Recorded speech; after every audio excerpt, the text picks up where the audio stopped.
We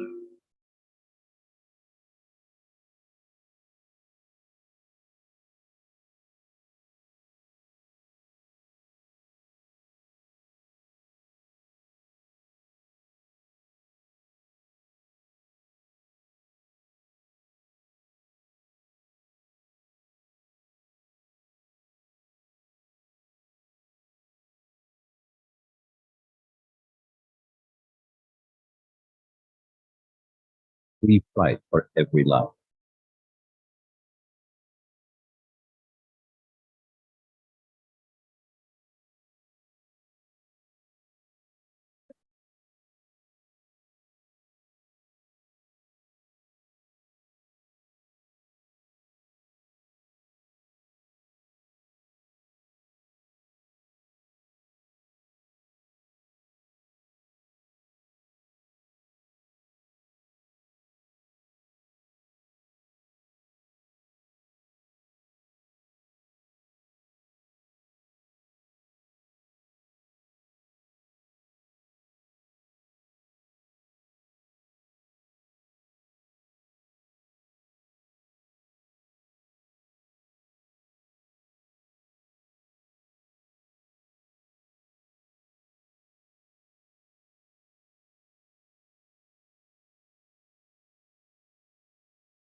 Universitas Tanjung Pura merupakan perguruan tinggi negeri yang di Kalimantan Barat. Dinyatakan bahwa Universitas Tanjung Pura yang dilanjutkan adalah perguruan tinggi negeri yang menyelenggarakan pendapat dalam berbagai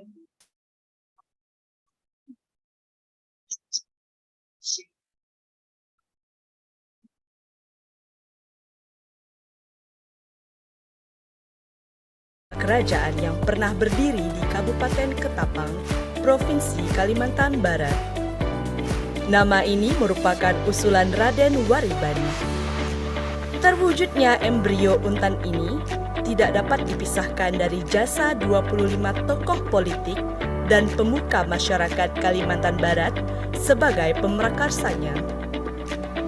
Dimulai dengan pengukuhan yayasan yang bernama Yayasan Perguruan Tinggi Daya Nasional terhitung 10 Maret 1959. Kemudian terhitung 20 Mei 1959, berdirilah sebuah universitas swasta yaitu Universitas Daya Nasional dengan akte notaris nomor 13 tanggal 10 Maret tahun 1959 oleh kantor notaris Ahmad Murtada Pontianak. Sehingga tanggal 20 Mei ditetapkan sebagai hari jadi UNTAN.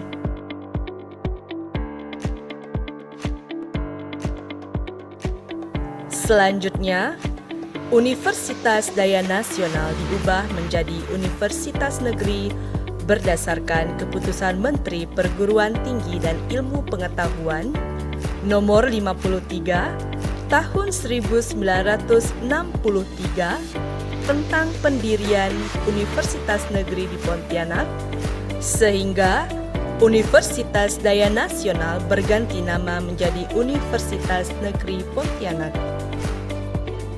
Berdasarkan keputusan Presiden nomor 278 tahun 1965 terhitung tanggal 14 September tahun 1965, Universitas Negeri Pontianak berganti nama menjadi Universitas Dwi Kora. Terhitung tanggal 15 Agustus tahun 1967, Universitas Dwi Kora berganti nama menjadi Universitas Tanjung Pura yang ditetapkan dengan keputusan Menteri Pendidikan dan Kebudayaan nomor 175 tahun 1967 yang ditetapkan pada tanggal 23 Desember tahun 1967. Universitas Tanjung Pura memiliki 9 fakultas dan salah satunya adalah Fakultas Kedokteran.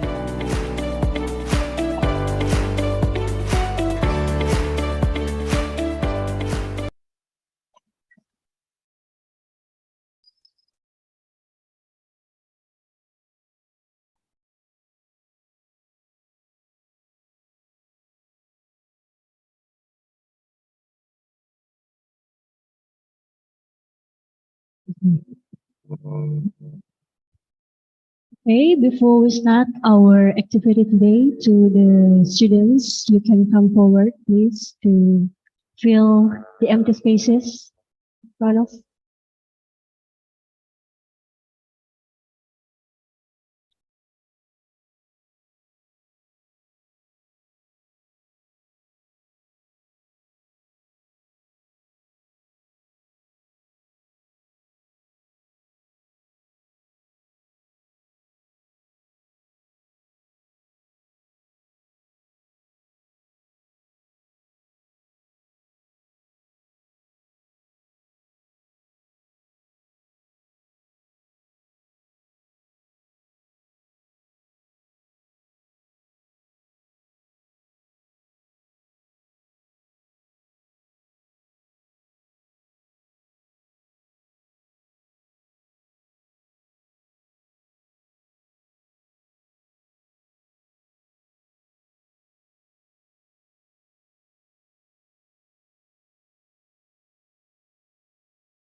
Assalamualaikum warahmatullahi wabarakatuh.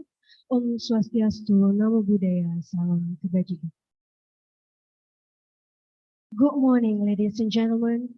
Honorable Dean Faculty of Medicine, Universitas Tanjung Pura, Dr. Ita Armianti, MPD Kedokteran, Honorable Vice Dean, Faculty of Medicine, Universitas Tanjung Pura, Honorable Speaker in today's guest lecture, Dr. Vincent Roman Hofbauer, Honorable Representative from University Hospital of Tanjung Pura, Honorable Director of General Hospital of Sudarso, Pontianak, and respectable lecturers, students, and audience. Welcome to the event guest lecture, socialization and guest lecture of orthopedic and trauma surgery, Tuesday, August 29, 20, and 23. My name is Raden Ayudhya Nufika Darti Rahman. It's an honor for me to be MC for this event today. Before we start with activity today, let's sing the national anthem of Indonesia, Indonesia Raya. Ladies and gentlemen, please stand up.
Please have a seat.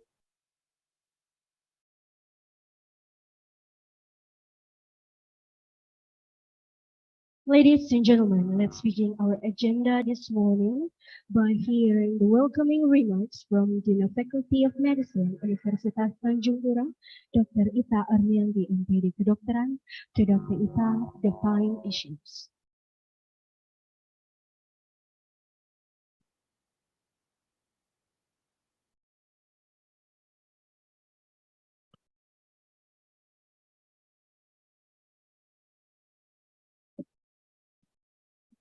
Assalamualaikum warahmatullahi wabarakatuh. Good morning, ladies and gentlemen.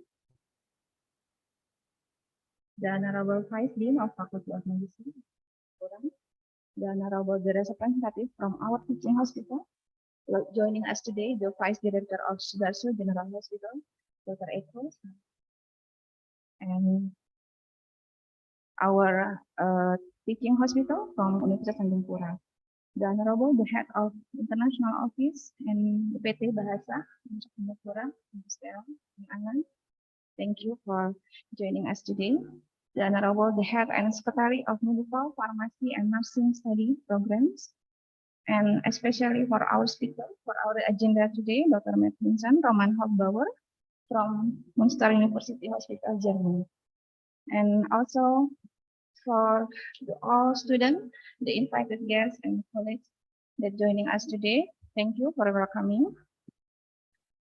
So it's an immense pleasure in welcoming all of you here, and especially for Dr. Vincent, who is able to join us today for giving this guest lecture, and also for the potential collaboration in the future between our faculty and Münster University Hospital, Germany. I would like to express my gratitude for International Office Universitas Tanjung Pura and also UPT Bahasa, Mr. Mem Ana, who initiated this collaboration along with our nursing study program. Butitan, thank you, and also the committee for event today. We also thank you for Lulu.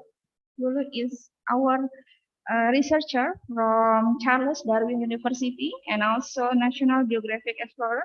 Thank you, Lulu, for coming and joining the agenda today.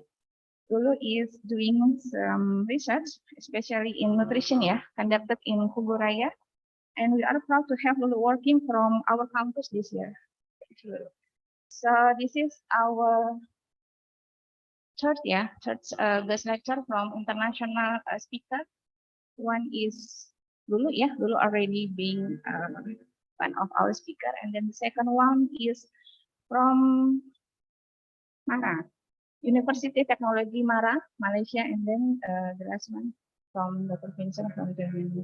So hoping the best for our activity today, and I hope you all have engaged and enriching in session ahead. Thank you, and hope God is always with us. Assalamualaikum.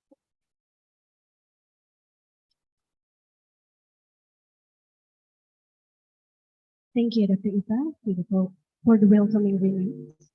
The next agenda is prayer. The prayer will be led by Mr. Una Sudiana. For Mr. Una Sudiana, the time is yours.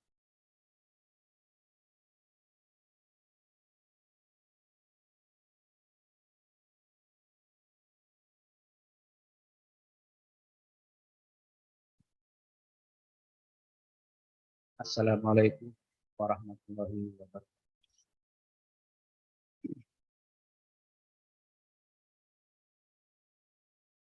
Yang terhormat tamu undangan, marilah sudah kita bersama-sama membuka hari ini diberkahi dan bisa lancar di Islam. Izinkan saya untuk memimpinnya. Bismillahirrahmanirrahim. Alhamdulillahirabbil alamin. Hamdan na'am, hamdan syakir, hamdan yuwafiqu majidah. Ya Rabbana lakal Allahumma sholli ala sayyidina Muhammad.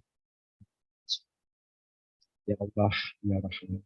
Pada hari ini, Persektoran Singapura, kami menyelenggarakan acara kuliah umum sosialisasi tentang meningkatkan pengetahuan mengenai universitas dan pelayanan kesehatan di Rumah Sakit Pendidikan Münster, Jerman, dan meningkatkan pengetahuan mengenai kesehatan ortoped dan trauma terutama. Kerjasama antara Persektoran Singapura Sakit Pendidikan di Münster, Jerman dengan memohon izin berkahilah semua langkah dan perbuatan kami, dan jadikanlah itu semua nilai ibadah dan nilai ilmu yang bermanfaat. Ya Allah, ya Wahid, Engkau yang Maha mempersatukan. Kami mohon, perkuatlah persatuan di antara kami. Janganlah Engkau biarkan ada perpecahan di antara kami. Kami ingin kuat dalam persatuan ini, agar lebih bermanfaat agama, negara, dan bangsa ini. Ya Allah, ya Ghafur, Engkau yang Maha mengampun atas segala dosa. Ampunilah dosa kami, dosa orang tua kami, dosa para pemimpin kami, dosa para pejuangmu, dan dosa pendahulu kami. Tempatkanlah kami dan mereka semua ini dalam lindungan rahmat dan ampun. Ya Allah, yang mujib, Engkau yang maha mengabulkan doa, perkenankanlah doa dan permohonan kami. Rabbana atina fid dunya hasanah wa fil akhirati hasanah wa qina adzabannar. Subhana rabbika rabbil izzati amma yasifun. Wassalamu ala mursalin walhamdulillahi rabbil alamin. Warahmatullahi. Thank you, Mr. Uma Sudiano, for leading our prayer today. Well, before we going to our main agenda, let's commemorate our activity today by taking a picture together. So please, to our audience, invited guests, and all the respectable guests, take a place in the center, and we will have a beautiful shot from in front of us.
Moving right along, the next agenda, which we are waiting for, is guest lecture. Our guest lecture today will be moderated by a lecturer from Faculty of Medicine, UNTAN, sitting beautifully in the front row. Give a round of applause for Ms. Pujastuti, Master of Science.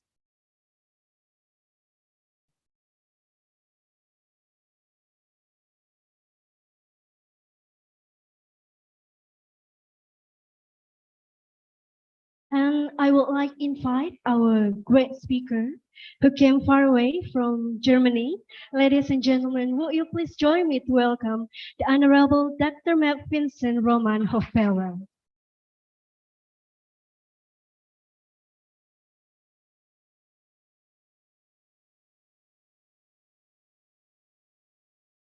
Okay, and from now on, I will give the stage for Miss Puji Astuti, Master of Science. Miss Puji, the time is yours.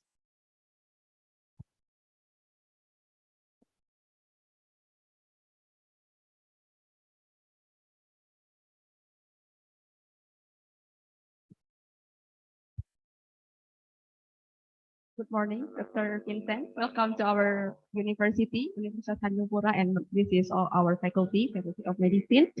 But before we go on to the main agenda of your seminar for today, we have in Indonesia a proverb that says, tak kenal maka tak sayang, or in English we can say out of sight, out of mind. So let me introduce you a brief to our audience. Okay, so today we have our speaker coming far away from Germany, Dr. Vincent Roman Hofberg. He was born in Berlin, but he has a lot of experience study abroad. He studied his high school in Berlin and Helena, Montana, USA, and then he did his preclinical study in medicine in Freie University, Berlin. And then he continued his training in Sydney and Coast Gold, Australia. So it's quite far from Germany to Australia to do the training for medicine. And then he did his Doctor of Medicine in Charité, Berlin, German.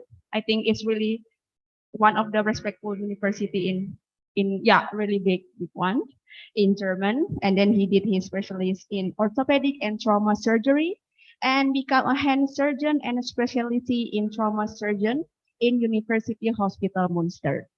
And then so far, Dr. Vincent has more than 17 years working experience as a clinician and surgeon. And he has experience as a head of Interact Project Smooth for the development of smart clothing. And also during the pandemic, he actively worked as a head of coordination for COVID-19 intensive care patient and also the conception and development of an online network for the distribution of COVID-19 intensive care patient from EU neighboring country to the planned hospital in the North Rhine-Westphalia in Germany.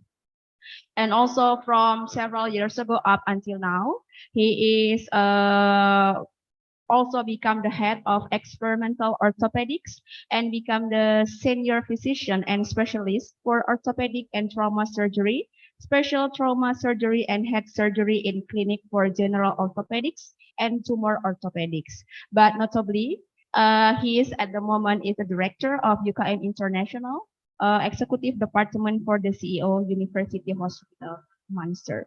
And I think he has very like a lot of experience as a clinician that I cannot mention one by one here. And for today, it's such a pleasure for us to have you here, like travel far away from Germany to Pontianak. Is it your first time come to Pontianak or maybe?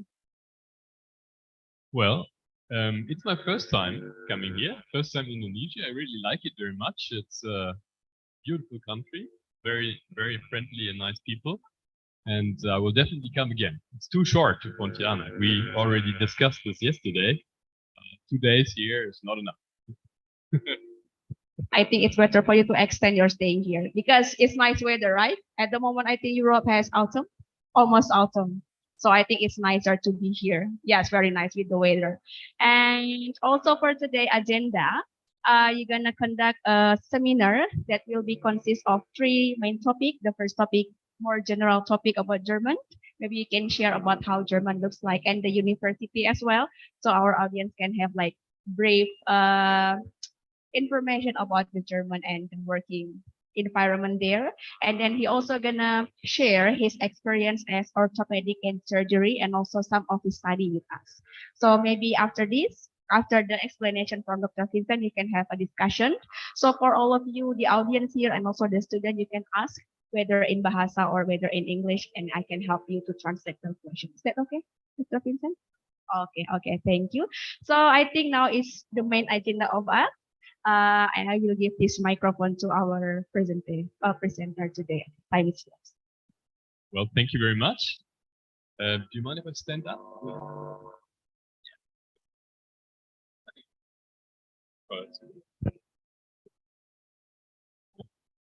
So, dear Dean of Faculty of Medicine, dear Vice Dean of Academic Affairs, dear Vice Dean of General and Financial Affairs, dear Vice Dean of Student and Alumni, dear Director of University Hospital, dear Director of General Hospital, dear lecturers, dear students, dear guests. Well, thank you very much for inviting me to Pontianak, and I'm very excited to be here. It's very different for me. It was a long, long flight. I'm still a little bit jet-lagged, but it's getting better. Especially in the morning, it feels like it's 4 o'clock or 3 o'clock or something. So, but as a trauma and surgeon, I'm used to getting up at night, so it's no problem for me at all.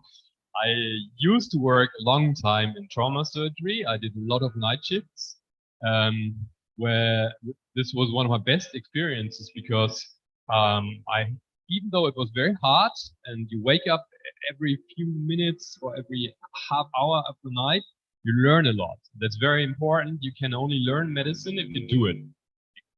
Of course, it's very important to have good university and everything else, but you have to really do it. See the patient, be on your own, and then treat her or him. And this for me was a very good experience. This is my wonderful first 10 years. I was working very, very hard. And then I got promoted higher and higher and higher.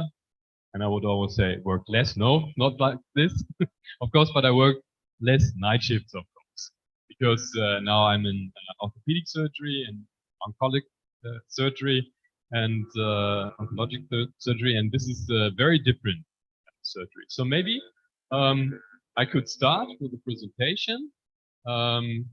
Would it be here or would it be? Okay, same, yeah. So University Hospital of Münster, it's called UKM, that's the short form for University Hospital of Münster. That's one of the biggest university hospitals in the German landscape. As I told you, I'm originally from Berlin. That's the capital of Germany. In the eastern part of Germany, I grew up in the former West Berlin, Berlin was divided by a wall in the middle. And there was West and East Berlin. West Berlin was the free part. Everybody could do what he or she wanted. And East Berlin was was not easy. You could not do what you wanted. It was communism. And so for me, it was very special to grow up in Berlin as a kid. I remember to touch the Berlin Wall and be afraid people were shot when they went over the wall to the other side, and families were divided just in the middle of the town. And even my family was divided. My aunt, uncles, aunties, they were separated, so I couldn't see them for a long, long time.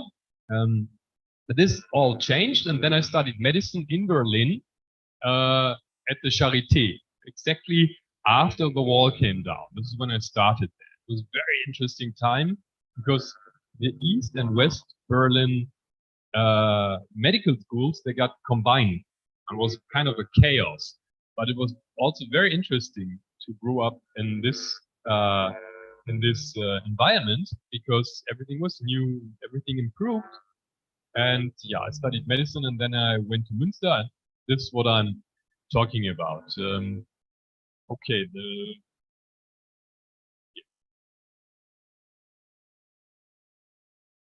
I guess this is so UKM is one of the most successful maximum care providers in Germany. We treat more than 50,000 inpatients and 500,000 outpatients every year. It's quite big.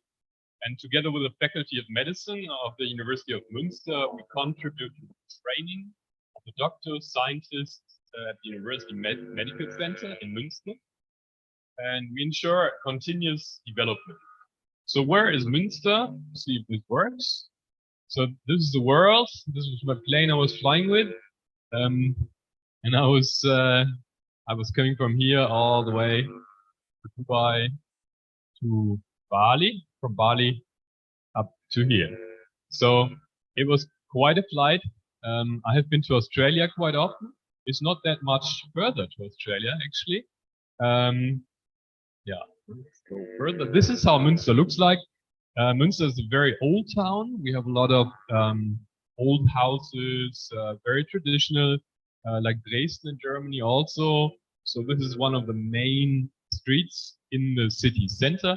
There are a lot of shops on the sides. In the winter, when there's snow, it gets very beautiful. They put candles out and trees on the sides and lights. It is very, very nice atmosphere. This is Münster from above. We have one special thing, like you have your river, the big river here. We also have a big water area called the Aasee. That's the name of it. And that's a very long area where you can take a boat on, ship, swim, maybe, and sail on a boat. And this very green, the area around it, which is not very common for bigger towns in Germany. So this is really nice about Münster. What you cannot see, well, I live about here in this area. This is where I live. My way to work is along the water every day. Then I go over this bridge by bike, and the hospital would be in this area here. So you cannot see that. Münster is a bike town, so they try to get rid of cars. They work against cars and motorcycles, and they cut everything down, and everybody has to go by bike, which was different for me. In Berlin, I was used to go by my car.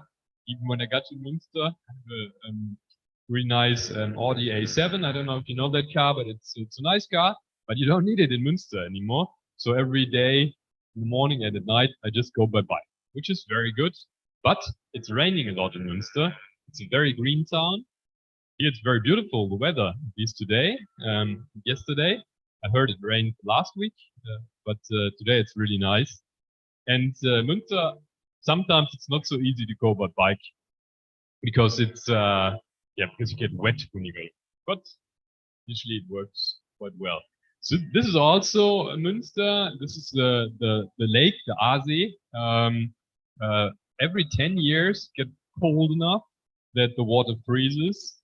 And this was a very crazy time also for me as a trauma surgeon, because people were just jumping on the ice and breaking through the ice, which was quite dangerous. And because they were excited, kids got on the ice, thousands of people got on. We couldn't get the people off the ice because everybody wanted to go there, and a lot of them fell through, and they came to our hospital, and it's not easy. But of course, as medical students, you know, as long as they are cold and in the water, and then they have a very good chance to survive. So that's our lake sometimes. Our university hospital in Münster, UKM, is built in those two big houses. There's two big towers, and it's organized in a way that there's a central area in the middle. You can imagine this looks like two round circles, and those are another two circles. And in the middle, there's the nursing area and the doctors, and the rooms of the patients are on the outside. So it's very convenient because you have very short ways to go back and forth, and you can see all the patients, and if you see a problem you can just turn around and see all patients and what's going on. So now we can try if the movie works. This is a official image.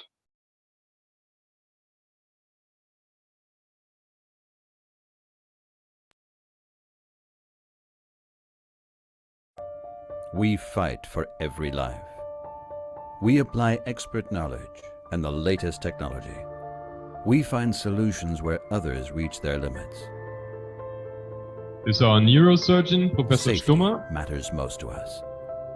We do our best, but even we have to accept that sometimes our best is not enough.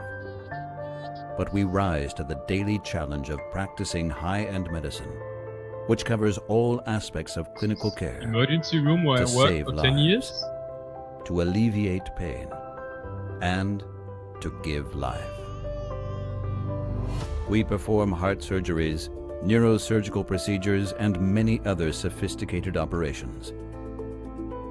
But don't worry, We know head how of to fix eye a broken surgery, arm as Professor well. Ether.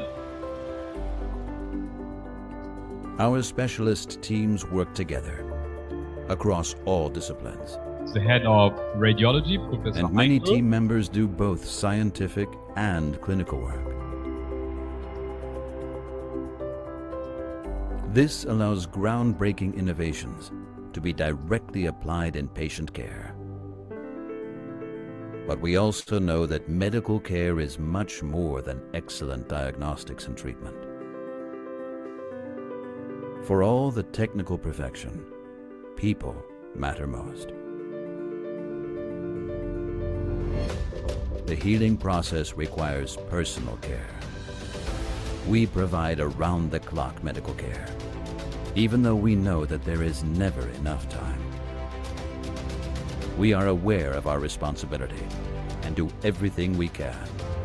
Our most important maxim, to know that at the end of the day, we've done everything Those are the possible. old towers. They're now new, and you see they're white now. Really, really nice from the outside. They are renovating the site. So this is official film of our university hospital. And go on. So just some numbers that you can imagine how the hospital looks like. Our bed capacity is about 1,500 patients, beds, I mean, of course. We have 51,000 inpatient cases, 515,000 outpatient cases, and a case mix index. That's a German system of rating how good or bad the payment and everything is 1.34. We employ around 12,000 people. That's one of the largest employers in the region of Münster, North Rhine-Westphalia. 1,800 people are in medical technical service. In the nursing area, it's 2,000 employees, and this is one of the biggest challenges right now. We don't have enough nurses. Nurses are going to other fields, and that's a big, big problem since COVID-19 and also the strikes going on in Germany with the nurses. We had a lot of nurses going in other areas, so the surgery areas are not filled, and we cannot do surgeries anymore as we used to be able to do.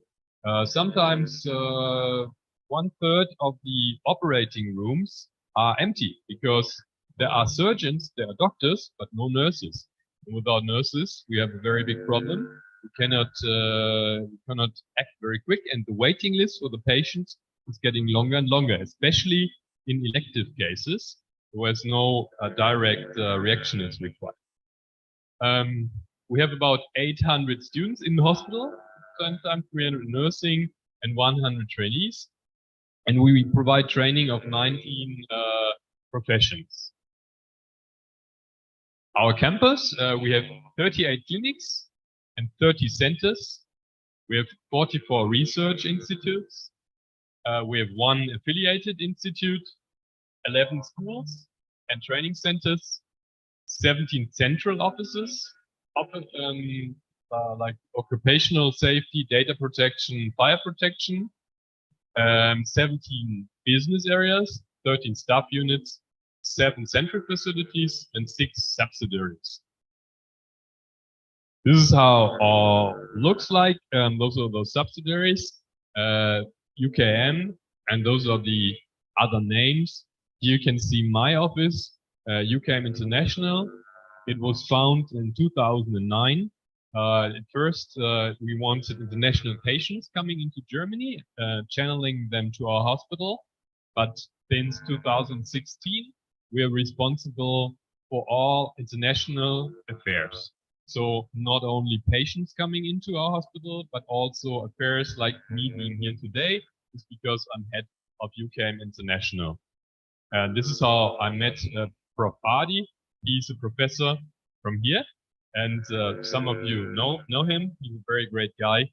And we got in contact. Our dean got in contact.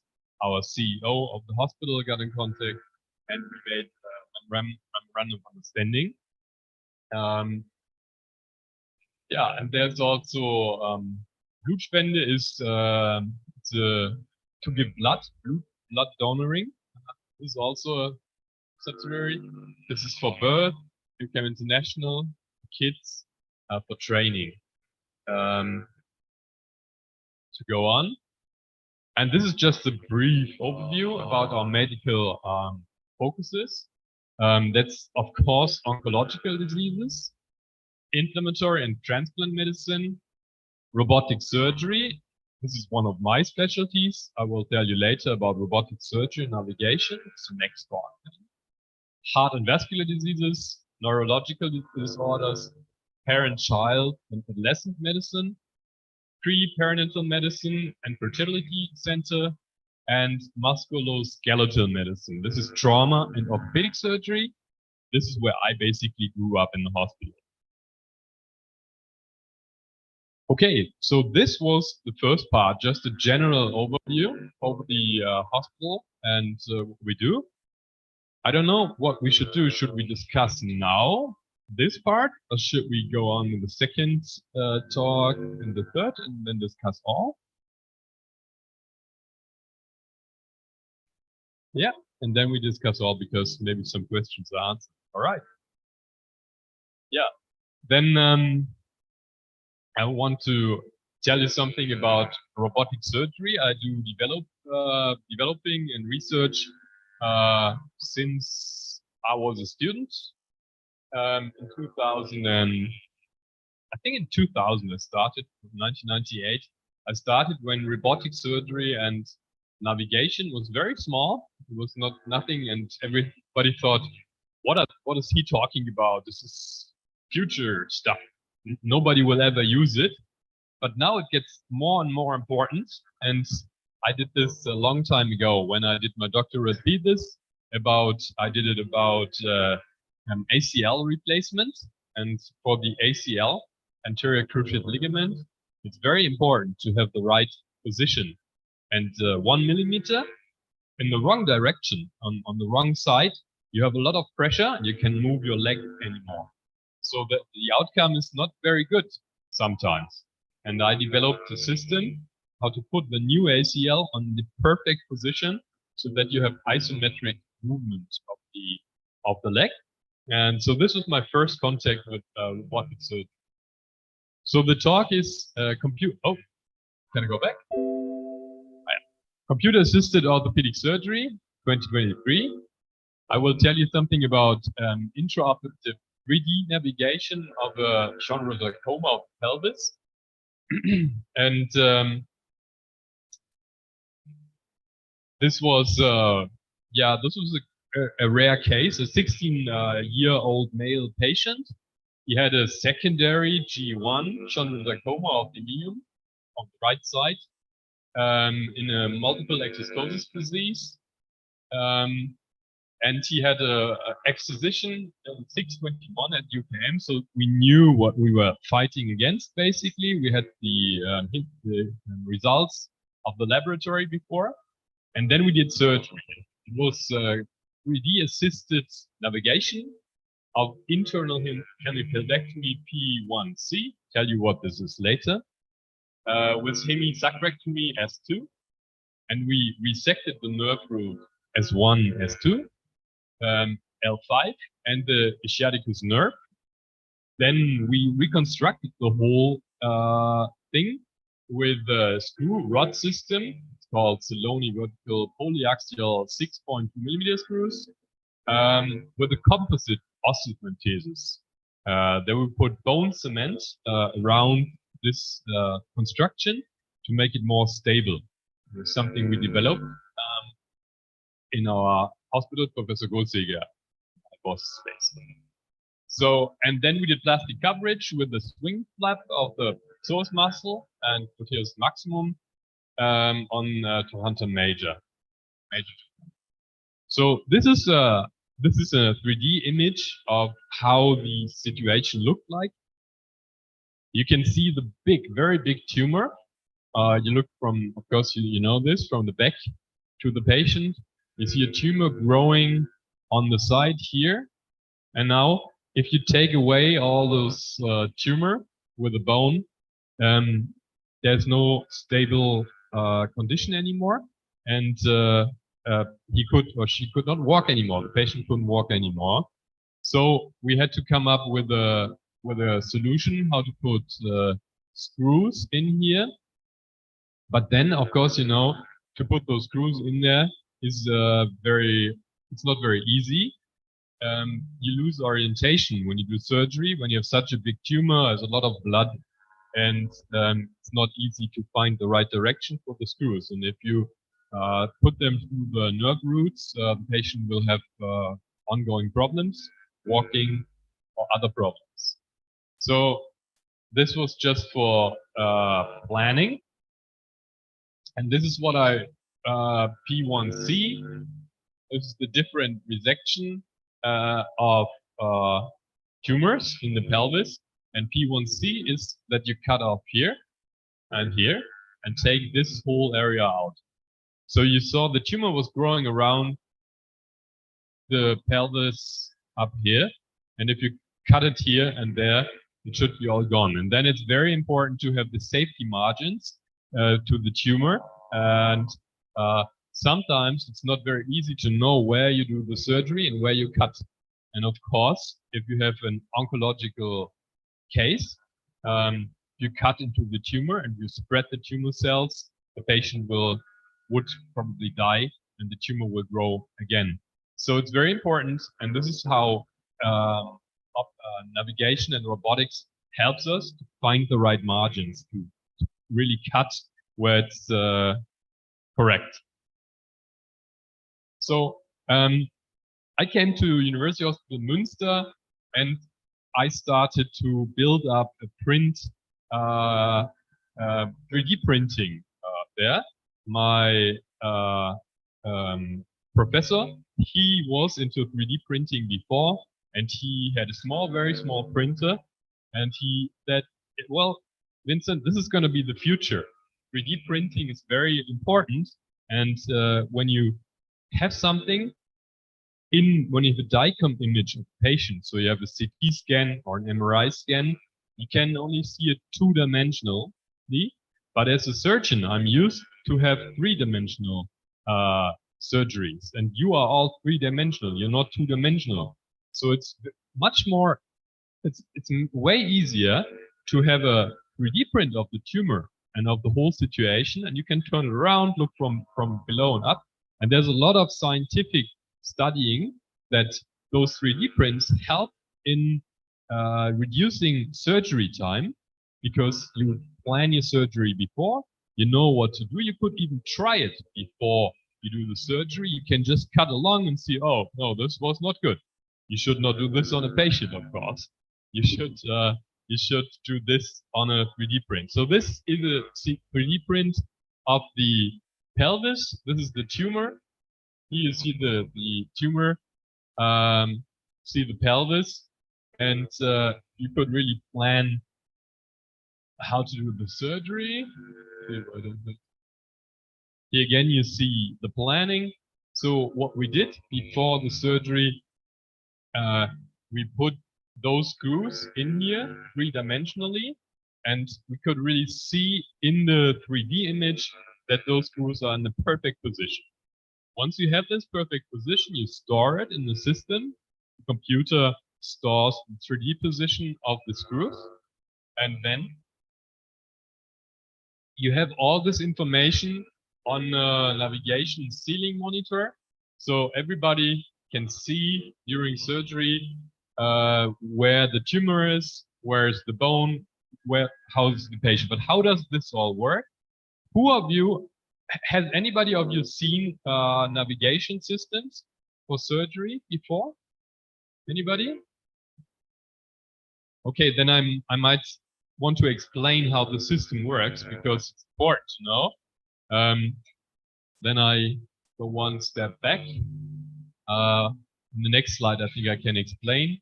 So, but at first, it was a normal actual tumor resection. It's a long surgery. It takes about 4.5 hours. And here you see we cut out the tumor. We in Germany for tumor surgery, we don't use scalpels. Like to cut, when you cut with a scalpel, it's bleeding. A lot we use electronic dissection systems, which really cut through the tumor, and it's not bleeding at all. It's very, very, very cool. I haven't seen that before. This was in my department where they started using it. It's not cheap, those electrodes, but it saves you a lot of time because there's no blood anymore. You see one of those electrodes actually here with what we cut with. It's very sharp. It's an electronic knife. So those are two consultants of our hospital.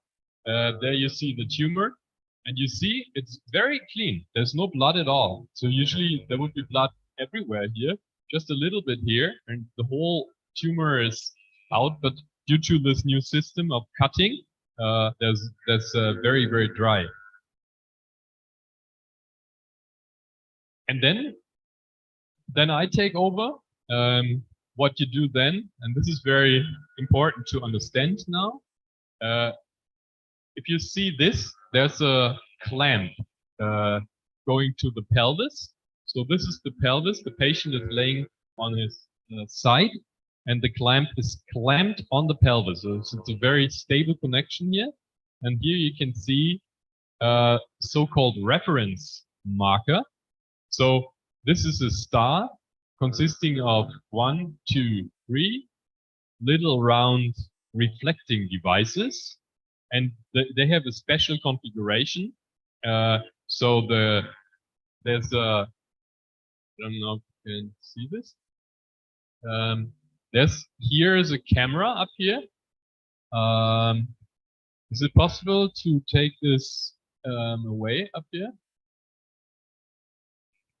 Probably not. Yeah, that's perfect. Thank you. So there's an infrared camera. There's one here and one there, and the infrared camera emits light at first, infrared light. Those markers, they reflect the light and reflect it back to the camera. And this comes out of the military. They have they know for the military to measure things, they have those marking devices. So the navigation system knows exactly where the patient is. This is connected to the patient. And then you have to make, then you have the DICOM data of CT scans and MRI scans. And then you have to tell the system, this is the patient laying down here. And you have several points on the pelvis. You show those points to the system, tell them where it is, and it's an automatic matching.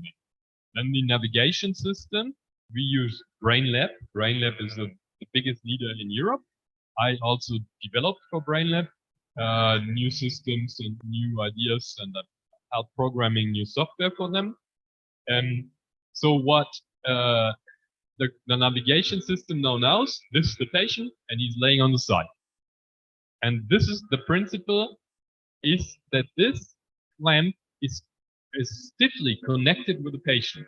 So even if the patient would move, can you see the clamp here? If the patient would move, the clamp would also move like this. So no problem, you can move the patient, but the system always knows, okay, the patient is like this now, like this, and displays the DICOM data, the CT or MRI scan on a screen, sterile screen, and on the ceiling screen as I showed you. And now here comes the trick, basically. Then you have a pointer. See, Dr. Budny, he has a reference pointer in his hand, which also has those reflecting balls on it. And the camera is now watching the patient, and the yellow line watching the instruments we are using. So every instrument has 3 of those markers in a different configuration. And then we can see on the screen, in the operating theater and on the ceiling, we see the tumor, which is displayed in red here. This is all the tumor. We should not touch the tumor with this chisel. This is a chisel. You know what a chisel is? It's a thing where you have bone or something, and you have something here. You use a hammer and hit on it and cut the bone off. This is a chisel. And this chisel is also 3D navigated, so you see it virtually on the computer screen. And then what you don't want to do, you don't want to cut with this through the tumor. Then the patient will have recurrence of the tumor cells will spread, and the outcome will not be very good. So in order to make this not happen, we mark the tumor before. In this time, we marked it red, danger, danger, don't touch it. And we also mark the perfect position for cutting here in blue. So we know we want to bring the chisel, which is a real instrument in the surgery, exactly on the line, like a computer animation, computer game, basically. So we don't have to even look at the patient anymore. We just look to bring those lines close to each other, and then we say to the assistant doctor, just hit the hammer now, and when we go through the bone, and we have the perfect cut without risking spreading of the tumor. Okay. Here's another picture. This picture shows an intraoperative 3D or 2D image of the patient. This is the sacrum. And as I told you, when we take out the tumor, the P1C resection, there's no stability anymore. So we have to put some screws in the sacrum, but we don't have any anatomic landmarks to orientate ourselves. Landmarks for surgeons are the most important thing. If you don't have landmarks, you don't know what to do, what you do. So, but if this doesn't matter for us because it's all registered, as I told you, you have the marker on the pelvis, you have the marker on your instruments, and then you can very easily say, okay, I want to screw in here, see like this, and this doesn't go through the tumor, this is already cut off, the system didn't show it, but you can place a screw like here, the blue one plant or the green one, like the actual one, perfectly in a perfect position without risking any tumor spreading and also without risking any nerve root damage. So this is me looking at the monitor, and this is the chisel, as I told you. I'm holding it, and I don't even look at the patient. Do you see that? I look at the monitor. I look up here to see the perfect position, and as soon as the perfect position for cutting along with a margin, with a safety margin along the tumor, besides the tumor, somebody just hits with a hammer on the chisel and you get the tumor out. It's a very, very precise system. It's only 1 millimeter, plus minus 1 millimeter. You can do surgeries with it. We also use it for placing pedicle screws. You know what pedicle screws are in the vertebra?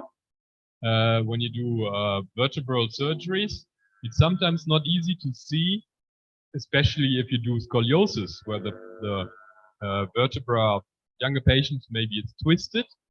The anatomy is not so easy to see what direction should I put the screw. And you have one chance to do this. If you go through the bone marrow, the patient could be injured afterwards, not walk anymore.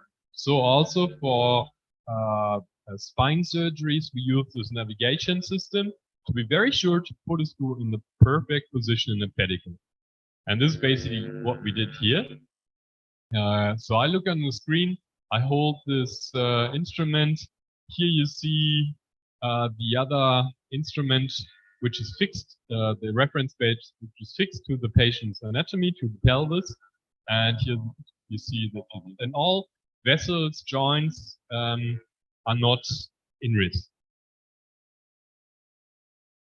Yeah, so thank you very much. This was the second talk about robotic and computer-assisted surgeries.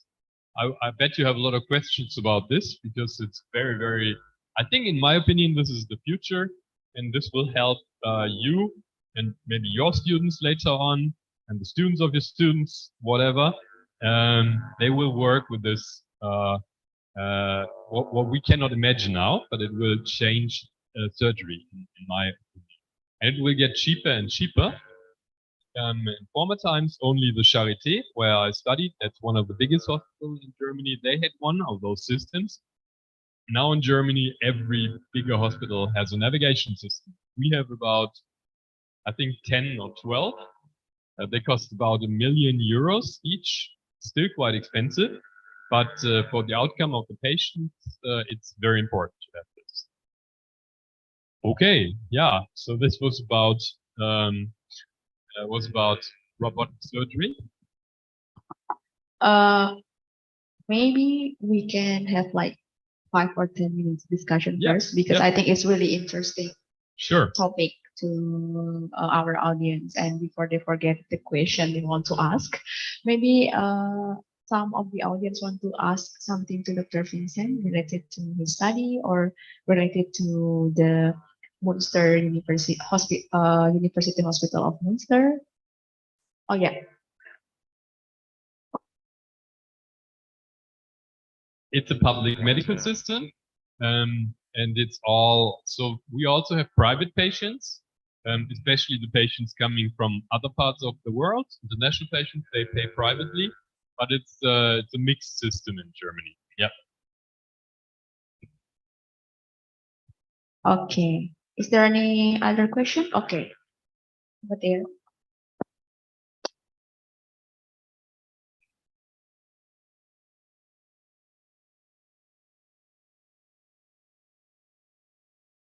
Thank you for the opportunity.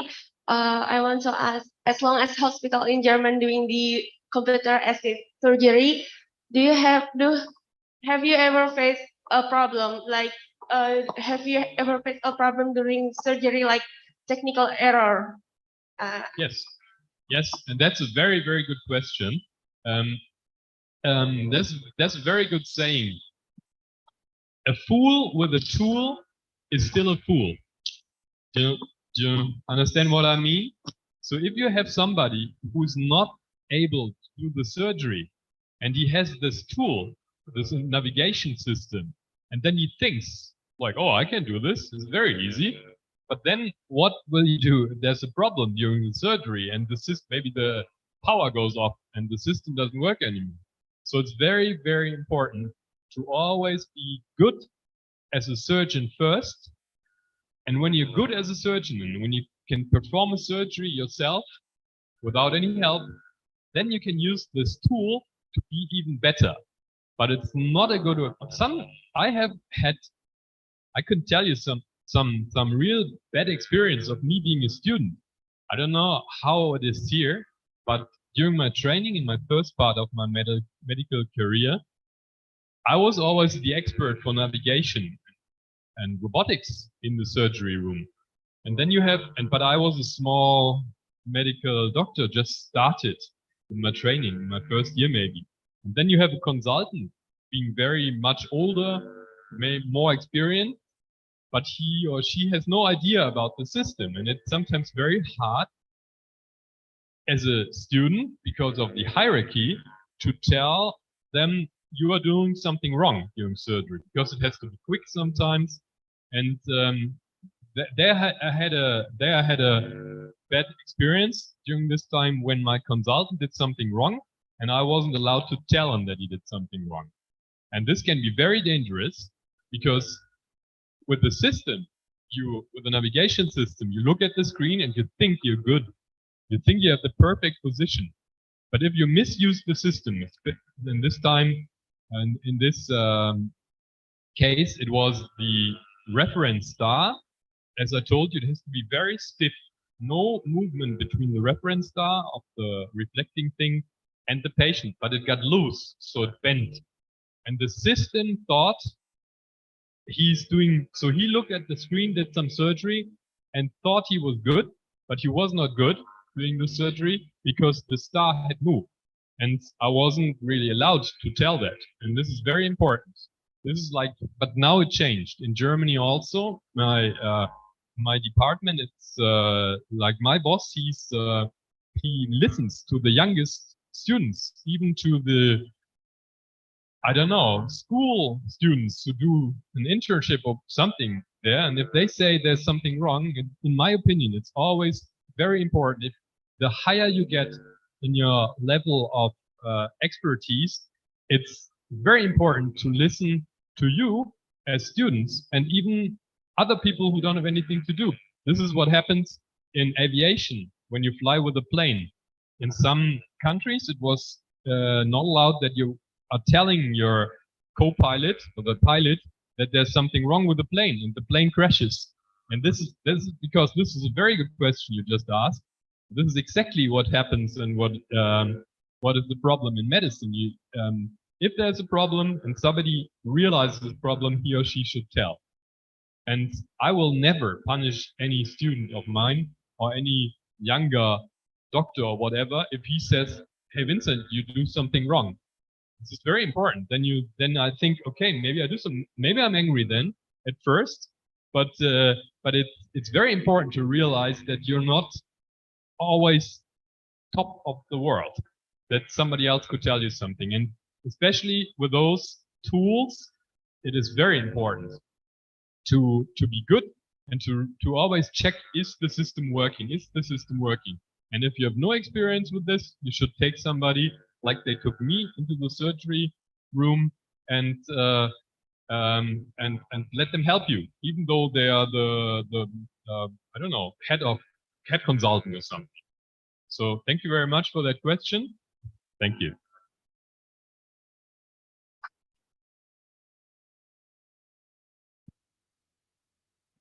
Maybe we can have one more question before we continue for the third session. Okay, silakan dok. Maybe some friend can translate our question because maybe I talk with Indonesian. Pertanyaan saya yang pertama, ini kan sebenarnya peralihan antara operable dan non-operable. Apakah ada pilihan dari teman-teman di sana di Jerman untuk menggunakan downsizing? Actually we can use the radiotherapy for the local regional to downsizing tumor. Apakah ini menjadi opsional yang cukup ini ya, cukup progres dengan mungkin ditambahkan dengan sandwich terapi seperti kemoterapi dan radioterapi.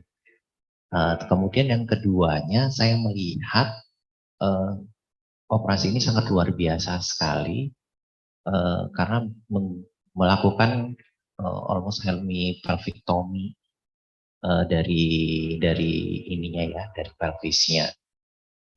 Kemudian saya juga melihat pertanyaan saya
Sorry for the wait, because I'm not a medical doctor myself, so I have to make sure I translate the question correctly. So the first question is about the case that you explained to us before about the pelvic surgery for tumor.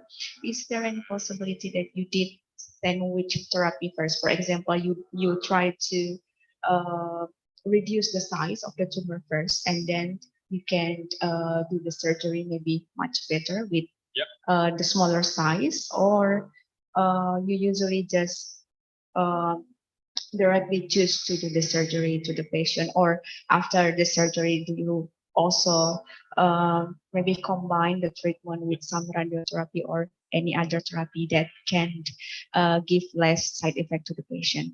Yes, yes, very good question also. This is what we usually do. I didn't mention it here because it would have been too much. I was focusing on just the computer-assisted surgery. Of course, we do neoadjuvant and post-surgical radiotherapy, or even if it's different tumors, it depends on the dignity of the tumor and on the kind of the tumor. Chemotherapy makes very much sense to make it smaller first, then do the surgery. Yeah. Do you also do that? Yeah. Yeah. Okay. Yeah. Thank you. And then the second question is about the same case, because you cutting down some part of the pelvic of the patient, right? So do you use kind of like artificial pelvic to give a more stable condition for the patient? Yes, there are different options. You can. What we also do, we're working together with a company in Germany, which makes a 3D print of titanium. So you have a titanium artificial pelvis, and then you put the screws in there, and this also works very good. But in this case, I didn't really show it. But we did. We used those titanium rods, which you usually use for vertebral surgeries. They are on each side, and you combine them, and you put screws, and you stabilize the vertebral column with it. So we put long screws in the pelvis, in the pelvic ring, in the sacrum, but also in the pelvis in the front, and then we bend some titanium rods, I think 2 or 3, and make them so we build an artificial pelvis ourselves, and to make it even more stable, we use some, do you know palakos, maybe called differently here, bone cement, yes. So we use bone cement and put it around those rods to make the construct even more stable. So this was developed.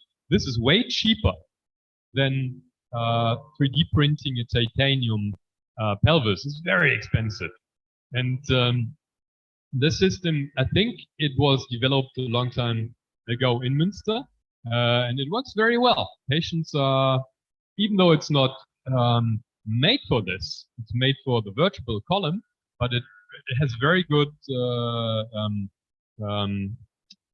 It fits very good and stabilizes the pelvic ring very well. Yeah, thank you. Thank you, Dr. Vincent, for the answer. I think before we continue with more questions, and I think a lot of audience really eager to ask you more questions, maybe we can continue with the third session. Sure. So then after that, we can have really long discussion. Wonderful. Okay. Yeah, the third session is a little bit crazy. This is one I tell you, I sometimes have ideas, and when I was a young kid, I always wanted to be an inventor. So as a kid, I told my parents, I want to invent something. I want to change things, even when I was 4 or 5 years old. So, when I do surgeries, here, just go back one more. When we do surgeries, it's always a big problem to fit a cup of a hip or this artificial pelvis, which is 3D printed in titanium. You have to have the perfect position in the body. And this is not easy to be achieved. Of course, you could use navigation, as I told you. You can not only navigate a tumor, you can also navigate a knee and a hip prosthesis. But then again, it's very complicated, and we as surgeons, we don't like that much. We want not to spend too much time. The surgery of the tumor, I told you saw that, what did I write, 7, 8, 9 hours? So it was a very long surgery, and you cannot spend 4 hours for a knee. Then the patient will have an infection, or for a hip, even less time.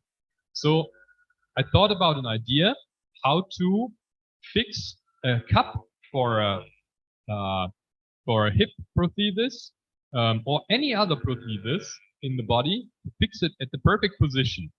And I will tell you about this. And I just did a patent on this, so it's a pending patent. And I put James Bond on here because it has something to do with James Bond. You all know him. So this again, I already told you about this. You have a pelvis, and you have the perfect position. This is calculated before. You know what you want. You want, in this case, you want a 35-degree inclination and antiversion of 20 degrees. And you know exactly how this cup should fit in the pelvis. But then how to achieve it again. You go into surgery. Patient is maybe lying on the side, on the back. It's very hard to orientate sometimes, and if you do a wrong orientation of the hip cup, the hip will dislocate, or he or she cannot walk very good, or you have to do another surgery. So here is my idea. At first, this is the problem. You have the patient anatomy. This is a so-called STL file. Those are the files we put in a 3D printer. And this is an STL file of this hip cup. And how do you get this cup of the hip into the perfect position where you drilled where you reamed the hole? This was the question. So conventional navigation, as I told you, you have the patient, same thing like I told you in the last talk.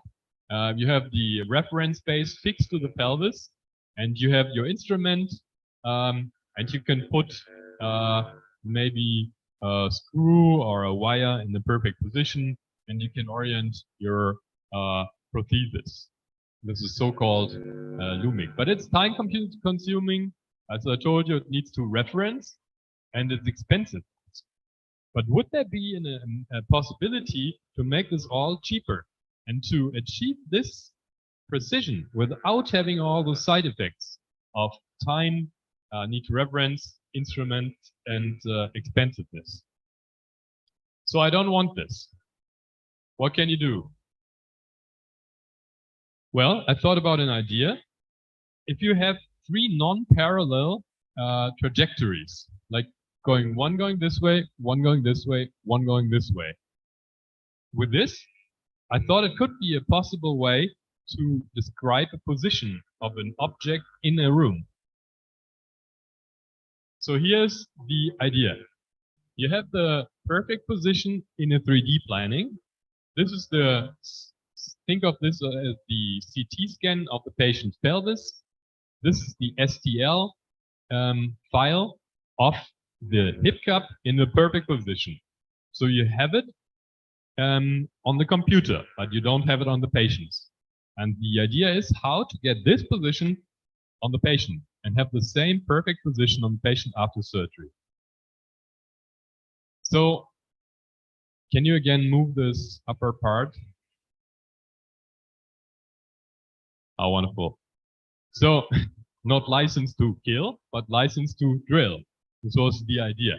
So you have this pelvis here. You have Mr. James Bond on the other side, and then he shoots 3 times through the pelvis and through the hip cup. So you have 3 non-parallel trajectories going into the anatomy of the patient. Then you separate it. You have an implant here with a pink bullet holes going through. So you have those three bullet holes going through here, and you have the DICOM, the CT data, with the blue trajectories in there. And then you separate the whole thing and go on, and you make STL files of the, I shot a little more. So you make STL files of the shots, and they are combined with the DICOM format of the pelvis. And this is how it looks like when you put it in the computer system. You have the hip cup, then you have those STL files, and you have the implant with real bullet holes, but they're only virtually in there. And now here comes the trick. Then you 3D print this. You make titanium prints, and you have those. This is not a perfect picture. This was one of the first ideas. They were non-parallel. See it? 1, 2, 3. This is not good. They have to be more chaotic. One like this, maybe one like this, maybe one like this. And then you print those implants with those exact holes with a special diameter. This is how it looks like. This is one of my 3D printers, but it's only plastic, just for training purposes. This is in my office. It runs 24 hours sometimes. And then you go into surgery. You have the hip cup. You take some points with the pointer, do the referencing. I told you about this. And this is the principle. You have, as I told you, you have the pointer from the navigation system. It has those 3 reflecting balls on it, as I told you about navigation and how it works. Then you have the implant with those actual holes in there. They are 3D printed now. And you have the pelvis with those virtual lines going in. So what you do now is you put the pointer end in one of those holes and move. Maybe I can do this again. And you move the implant as long or until this is a straight line.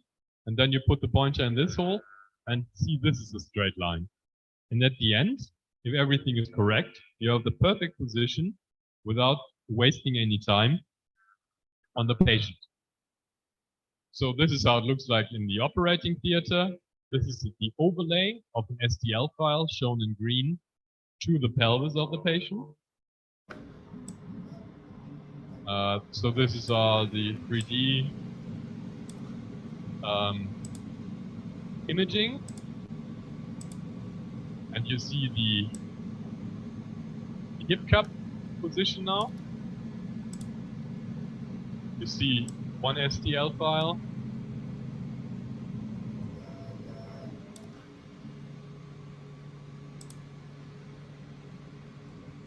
This is just a sphere.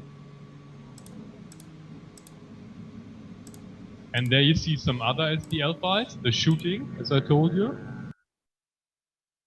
And then here again is the principle. This is the actual picture of such a printer being in one of those holes and having a trajectory into the patient.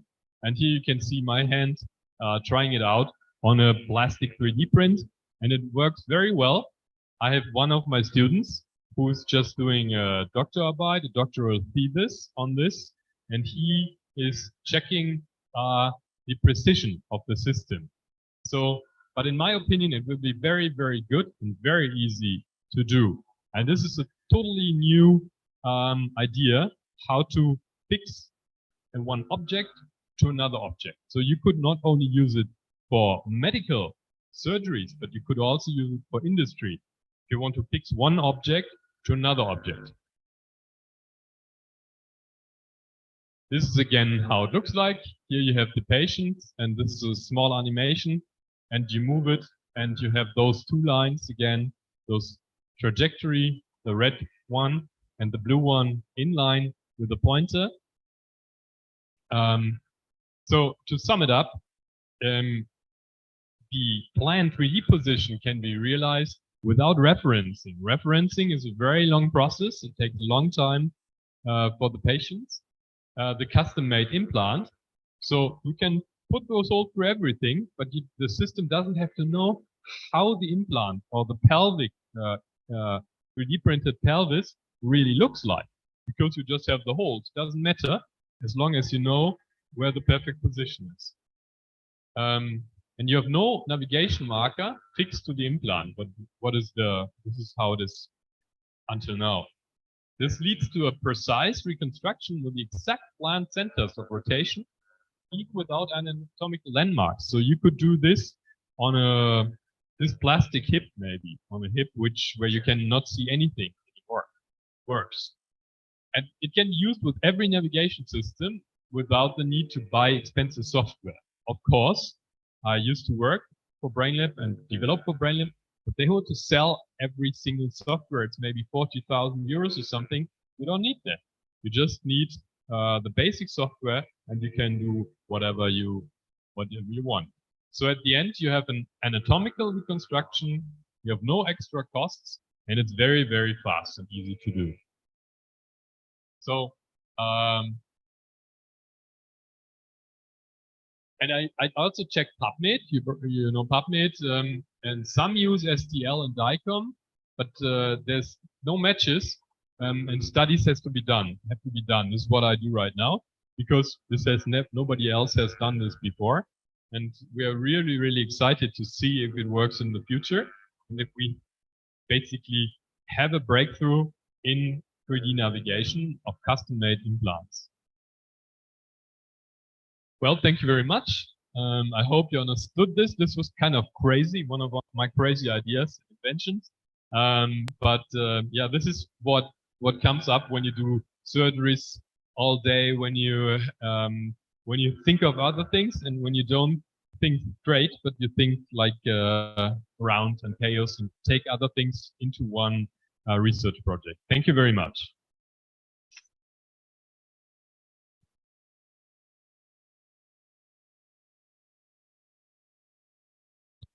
Thank you, Dr. Vincent, for the really nice sharing of your project. Yeah, new project about the three trajectory for helping the surgery. It's really interesting study, I think, and I believe a lot of audience here really eager to ask a lot of questions about the study that Dr. Vincent just shared to us. Maybe some of you want to ask a question? Okay.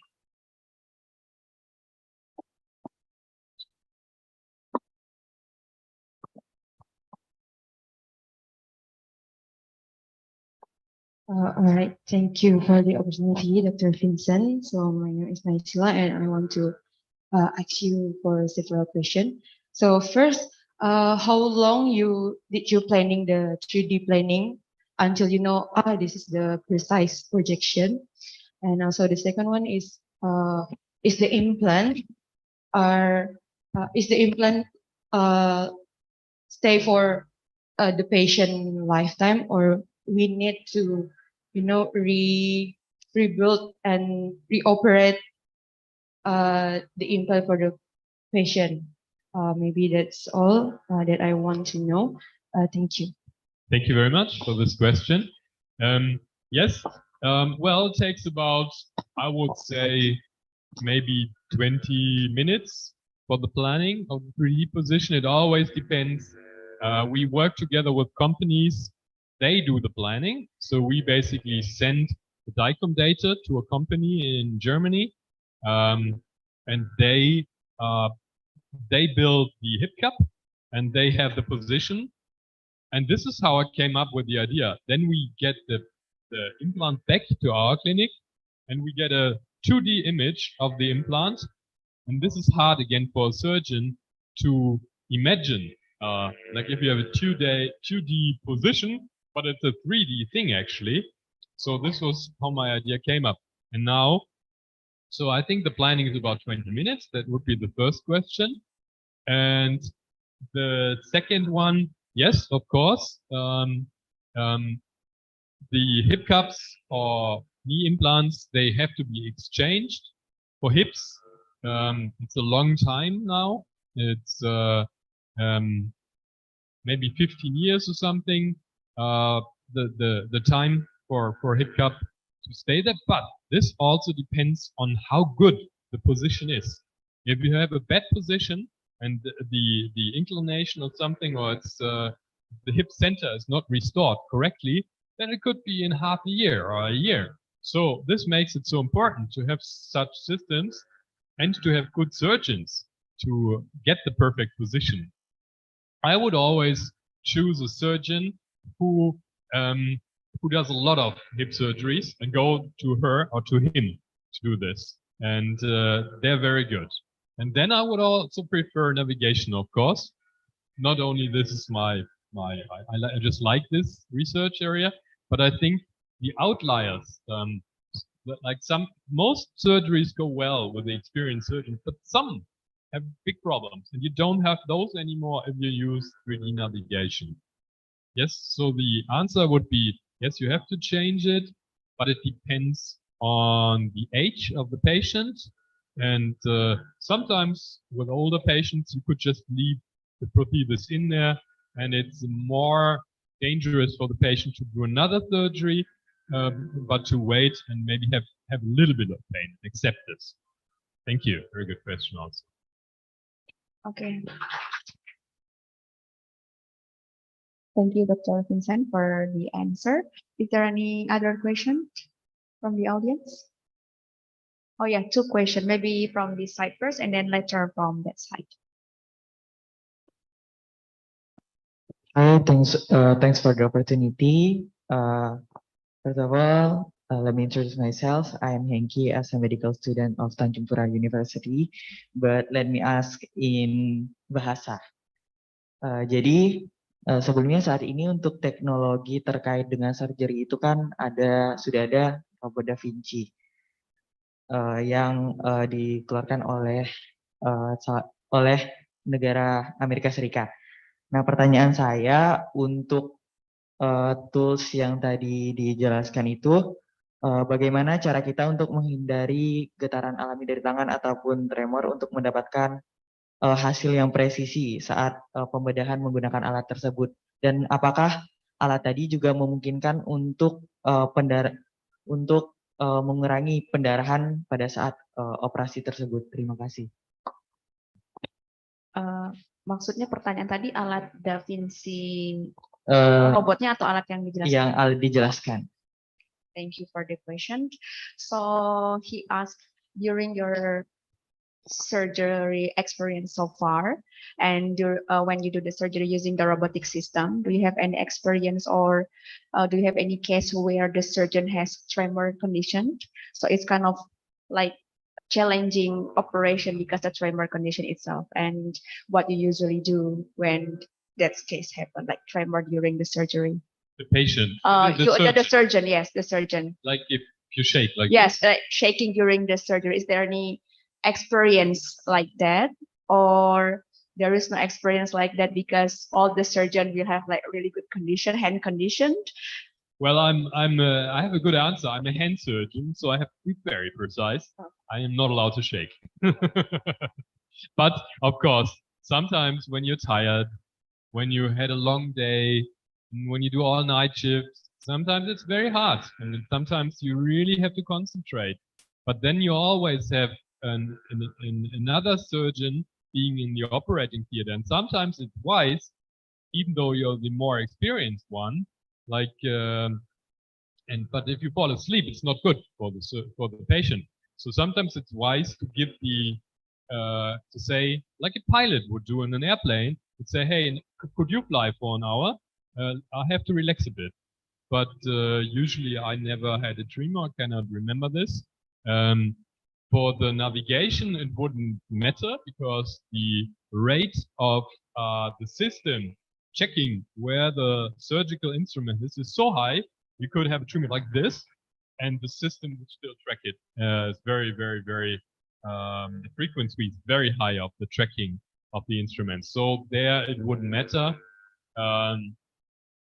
Of course, if you're excited, if it's a life-threatening thing, it could sometimes happen.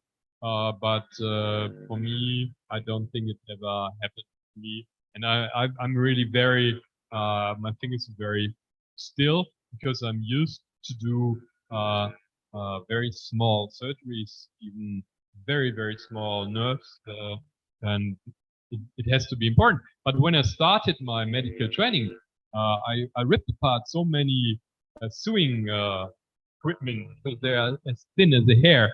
And if you rip it apart, it's very expensive.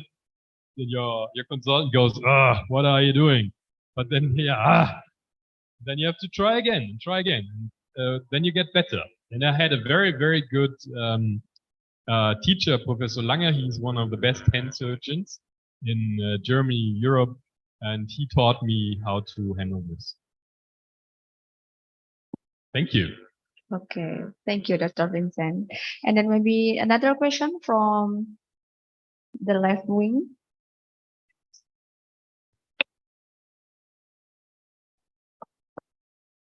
Okay, thank you for the opportunity, Doctor. So I want to ask, like, as we know, nothing is perfect at all, right? So, and technology works with the same way. So my question is, what is the success rate of this computer-assisted surgery? And what will cost the patient if the surgery fails? Yeah.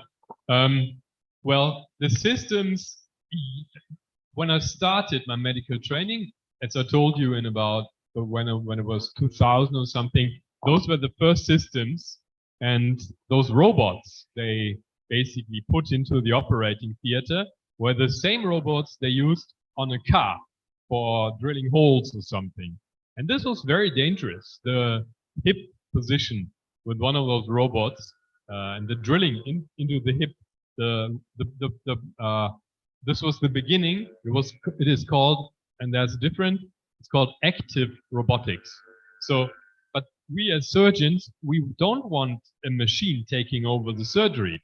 So what happened back then in 2000 is they put this robot for producing cars in the surgery room.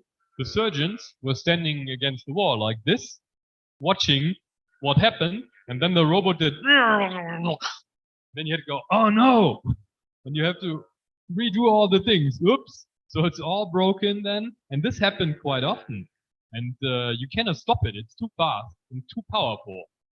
What happened then? And people said, okay, we don't want robots in the operating. They banned them in Europe and Germany.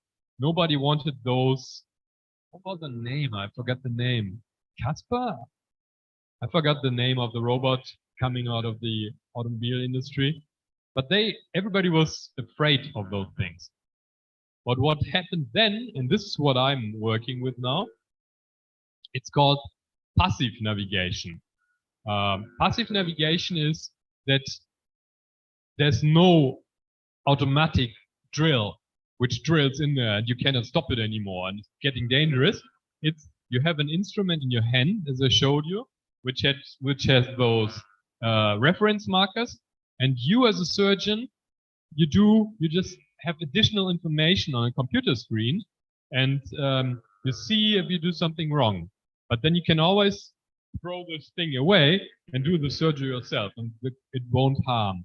And as long as you check the computer and check the reality, and not, as I told you, my consultant only looked at the computer and said, oh, I'm good, I'm good, I'm good, and you're not good. And he said, don't talk to me like this. And I said, but you're not good. And he said, and then we did the surgery, and it was a better outcome for the patients. I felt very bad, and we'll never do this again. And as long as you check the system, and as long as you know it's all functioning, it's very, very safe. So there's no problem. And those computers of BrainLab now, they're so highly sophisticated. They have a lot of, like in an airplane, I always have this comparison. There's always a backup system, another backup, and another backup system. So if the first system fails, then you have another system reminding you that something is wrong, showing you a message. Please check if the reference base is still stable on the patient. I think it moved. And you are not allowed to ignore those hints. You have to go see if there's a problem. But yeah, good question. Usually it doesn't happen though. Usually it's very, very safe. Thank you.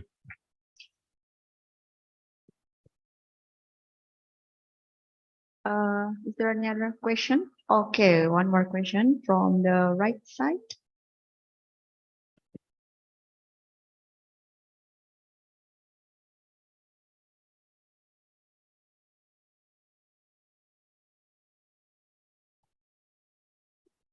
Thank you for the opportunity, Doc. So I want to ask something. We already talked about the doctor's point of view before. So I wonder, what about the nurse role in the robotic surgery? What should the nurse do? That was loud. Well, thank you for the question. The nurses work together very closely with us surgeons, and it's very important to have a team of nurses who knows how the system works. This is another, coming back to your question, this is another thing. If you have a team not knowing what they work with and how the system works, they have to understand the principle. Then it can be very dangerous because they can do things wrong. For example, this already happened to me or to us. You saw those little marker balls. I told you, the ones reflecting, and you have to screw them on the reference base. And it's very important to really screw them tight on that reference base. If you only screw them half away, then the position of the markers is slightly different, and the navigation system thinks that the pointer is maybe 2-3 millimeters in another direction. This can be very dangerous. So the nurses have to know, okay, I have to really check every instrument I reach over, make sure those screws are really tight, those bolts are really tight on the screw head. So this is one thing. And this was realized in our university hospital in Münster, that we have special teams of nurses who are trained working with a navigation system. And they are also fond because it's something special you do. We don't do this every day. We do this not that often, and this was a very special case. So the nurses are really fond to be part of the team, trained, and they want to be part of the team. And this is very important to make the nurses, especially in the situation of Germany, to make them feel not being somebody who just cleans up after the surgeons or something. They're very important to make a successful surgery. And only if everybody is everybody works together well, everybody is trained with the system, only then it works. If somebody does a mistake, the whole system doesn't work. Thank you very much.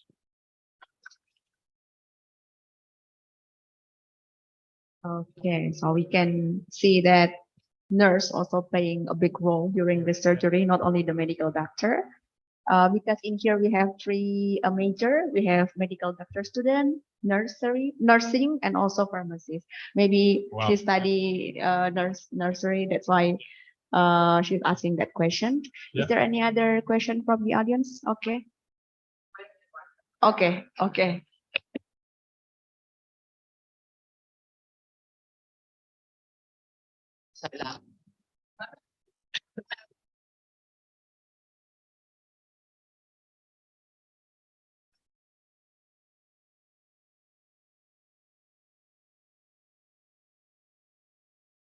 Yeah, well, it's one of the biggest challenges, and we are facing it. As I told you, we are looking outside of Germany, even in Indonesia right now, far away, but we have very good experience with the German government. I'm in talk with them. They have programs called Triple Win, and we are contacting other countries and other embassies to get nurses into Germany. But it's not easy, and it is important. The culture is different, so it is very important that like, let's say from Indonesia, nurses are coming into Münster, into Germany. It's a beautiful town, very nice, it's really good, but you have to feel home. And this is one of my responsibilities.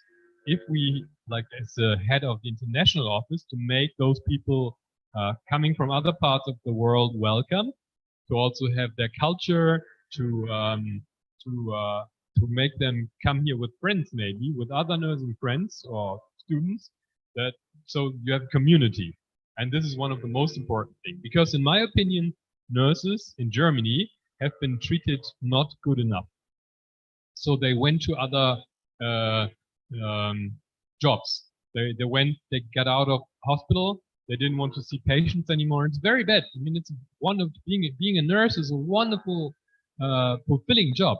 You have this is something as a doctor and as a nurse, you have something that you can help somebody, and he or she very thankful. And this is one of the best feelings as a human you can have.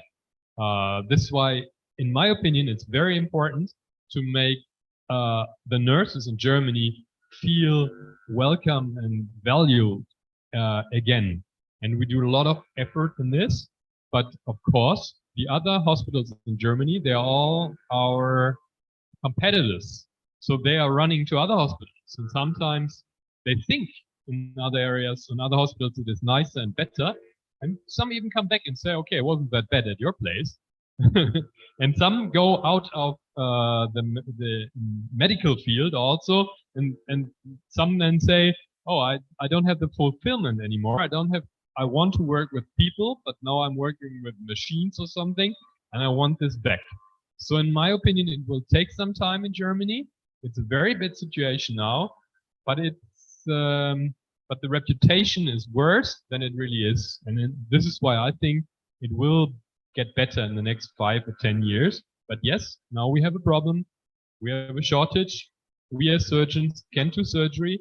We also, the navigation team of nurses, they are not allowed to do navigations anymore, at least that much, because they are spread into other facilities, and they have to help in other areas. So they cannot say, I can only do navigation. This used to be like this when we had a lot of nurses, but now they have to work everywhere. They change this now, and it's becoming better and better, and we are opening up more beds every year. And we are doing international management to get nurses into Germany, but it's not easy. But I'm a positive thinker, so I think it will be good in the future again. Thank you. Okay, thank you. Maybe we can say that there is chances for our students to go to Münster University. There's a big plane flying back. No, I'm just joking. But of course, you're welcome. I think it's a very good opportunity in Germany. And also the good thing about nursing, maybe I should add this, the wages, the money they earn is going higher and higher and higher and higher and higher. And they used to earn not enough. When I was in Australia for training, nurses and doctors were paid way more money than in Germany. And I was thinking, why do they do this? Like, I would earn 10 times as much money as I'm paid in Germany. But then again, I said, okay, well, I'm German, so it's easy for me. My family, friends are there, so I stay in Germany. So it's not only money, but this is one thing which changes in Germany now. The money they earn is a lot. It's a lot of money, and it's getting better and better, and it's reflecting what they do. And it was not reflecting what they did in former times. They were not treated correctly, in my opinion. Okay, yeah. That's really nice insight about how the work relationship between you as a medical doctor and the nurse there, I think. And I think we have more question, right? Yeah. One more question.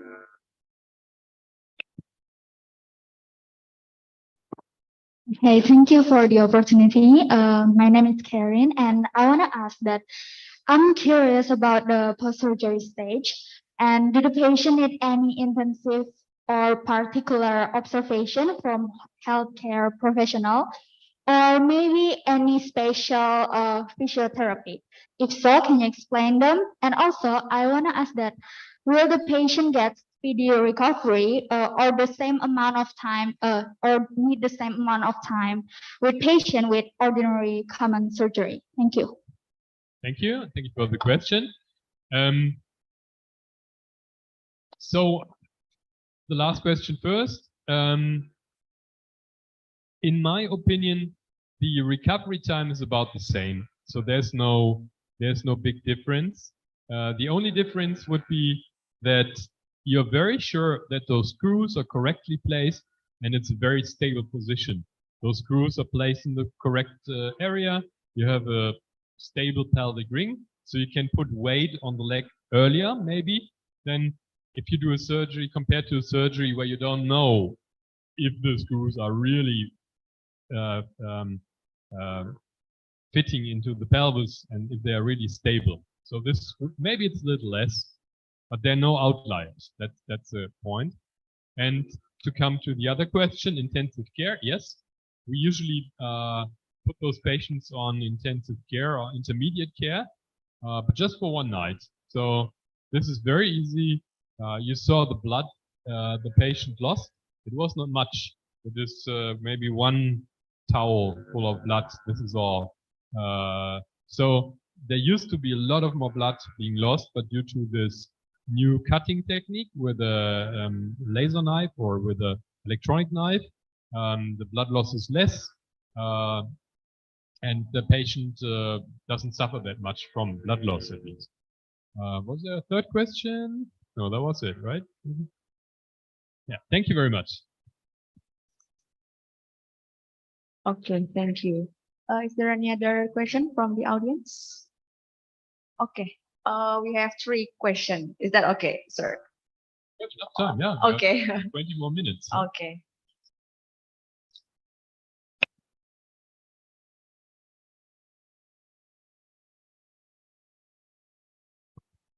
Test. Okay. Thank you for the opportunity, Dr. Vincent Roman Hofbauer. I'm very excited to able to speak to the first person from Germany for the first time. Wow. My question is about invention about instrument that we can use in surgery or in medical study. How is the process how the instrument is created? Is from how the concept can be accepted or be denied, just like the super sharp knife, the super sharp knife that cut very precisely without no blood, maybe a little bit. How is that concept can become a reality, and how we able to make that concept? And I guess in conclusion, what I try to say is how is the instrument in medical is created, how we collab and how we use it. How is it? So you mean how the instrument is developed and then get into medicine? Yes, how is it developed? Yeah, well, I have a very good environment where I work. The direct boss, basically the head of orthopedic surgery, he's also an inventor. He has, I think, about 18 patents, and he has a lot of ideas. So he lets people also have ideas and make new things. And he is also not thinking straightforward, but he thinks around and takes different ideas into medicine. So that when you say usually you do A, B, C, then he says, why don't we do B, A, C? So, and then we say, because we always do A, B, C. And then everybody says, you can't do CBA. This is a problem. And then he said, I just do it. I'm the prof here. I don't care. He goes into surgery, he does it, and then everybody says, oh, well, maybe it's a new way. It's interesting. So you have to be a little bit crazy, and you have to have ideas, and you have to think differently.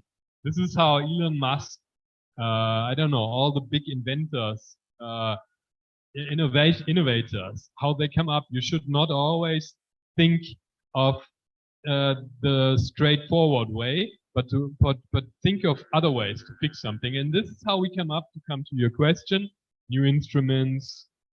He just introduced this cyber knife or whatever, this knife, electronic knife, and everybody said, oh, it's expensive, never tried it here. And then now we are always using it, and others are copying it. They also use it in our department, in our clinic, hospital. And same with instruments. As a university hospital and as a university professor, he can just use instruments in some cases where patients are not cannot be helped by the normal way of doing. So he invents something new, he tries it out, and then other patients profit from this idea. Like those rods I told you about, fixing the hip, or new implants. Yeah, it's all about innovation and about the thing which most people don't do. A lot of people have ideas, have good ideas, and they just have the ideas, but they don't do it. And this step from having the idea to really do it is what most 99.9% of the people don't do. So if you just do it, and if you're not afraid of making a mistake, then you can really innovate. Thank you. That's really nice insight, I think. I have maybe further question from that question. Do you usually, when you have the idea to do some innovation, for example, do you usually work with the third party to develop that innovation, or you just like make a pilot project first and then try it on the bad side first, and then when you're sure about it, then you can like apply for a bigger project and then maybe working with another party, for example? Yeah, I usually do a pilot first. So this is how we did. I told you about, you read about this, read out about my idea with the smart pens. So to have garments which are fitting on the body, which are taking the EMG, nobody thought it would work without electrodes being poked into the muscle, because they thought the dry electrodes are not good enough to register EMG, so muscle activity. But it showed. We just tried it out. We just had some students taking on the pens, and we had data showing, wow, you can really see something. You can see how someone moves down, bends down, and whatever. You see the muscle movement of the legs. And then we went into production, and we did those prototype patents and everything. So I think this is what we just talked about, just doing something, like having an idea. And I like working with students very much, because students are not so, how can you say this? They have an open mind in many ways. And if you have a student thinking, hey, why don't you do this? So I'm like, as a surgeon, I'm 17 years into training, so I know to do this and this and this. And sometimes you get a little bit old-fashioned or old or slow in thinking then. But if you have students having new ideas, this is really cool, I think. Okay, so collaboration. Collaboration, Yeah, exactly. Okay. And then maybe two others question, last question, I think. Two other last question. I think you and also, yeah, maybe that one first.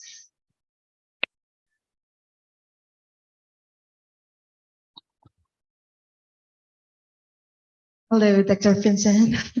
Okay, honestly, I feel so nervous because I can speak directly with you. Okay, sorry if I have a bad pronunciation, and sorry if my question is a little bit out of topic.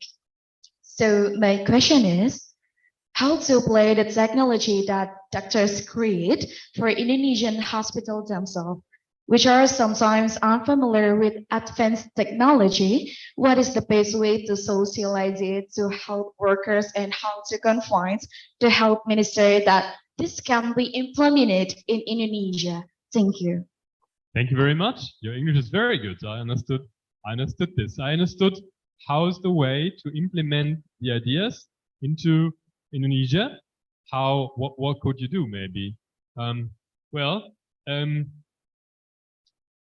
Like this, navigation and robotics, in my opinion, it's very important.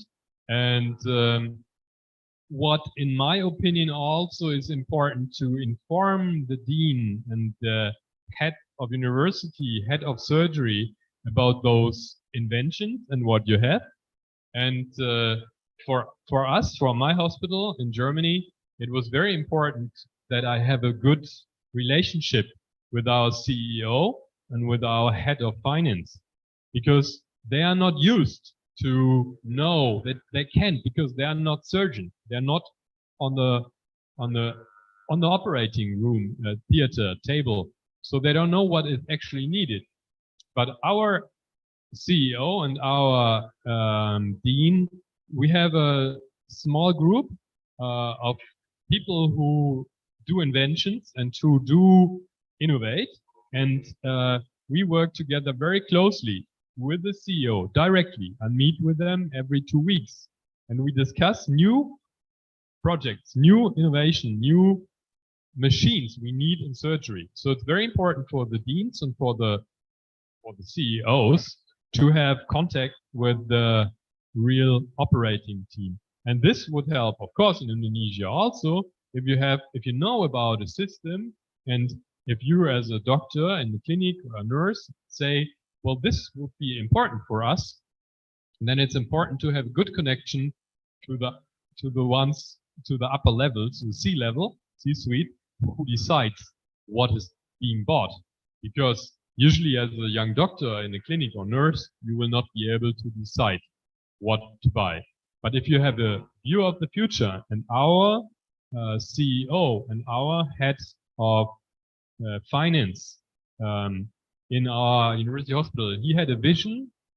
They all had a vision, say 10 years ago, that navigation will be very important later, and they started buying those navigation systems. Now we have one in every surgical department, and we are ahead of other hospitals, university hospitals, even in Germany or Europe. So we are top notch. And so this was a smart decision of our CEOs 10 years ago, a long time ago, when everybody thought, oh, those crazy Dr. Vincent guys, what are they doing there? But this is research when you go from the very bottom and then you go up to the top and you have supporters. So this is how it would work in Indonesia also. And well, if you want, I'm very good friends with a CEO of BrainLab, with the company here, and they have in every country they have branches, and of course I could make contact to those, and there will definitely be a will to spread their systems in the world. I'm very sure, and also for a good price, I think. So this would help. Okay, thank you. Maybe last question from this side. Yeah.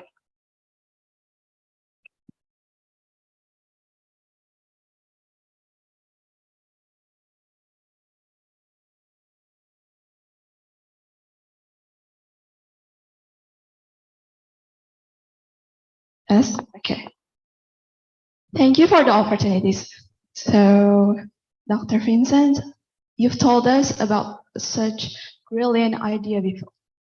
But my question is, have you ever need to modify your idea for some cases, like for some unique cases? And my second question is there any part of body that the robot can navigate with? Cannot navigate with? Yeah. Yeah. Yeah. Well, the first thing is, thank you very much for a very good question again. Of course, and this is what I meant, there's always a plan. You have an idea, you think about how to do some navigation, but sometimes it's totally different when you go into the operating room and I don't know, you look inside and think, oh, the tumor spread already. The CT or the data was too old, maybe the ones I planned everything on. And then this makes the difference between a machine just doing a job or a human doing a job. And you have to really adjust on the situation, and then you cannot perform the surgery as planned. Then you have to make changes in the operating room. But with the navigation system of BrainLab we are using, you're not bound to do it exactly as you planned before. It just helps. So you can do the boundaries before, but in the surgery room, you could always change those cutting places or cutting areas. You can just move them over a bit because you think, okay, there's still tumor on that side or that side. So you can always change the plan. It's not a stiff system.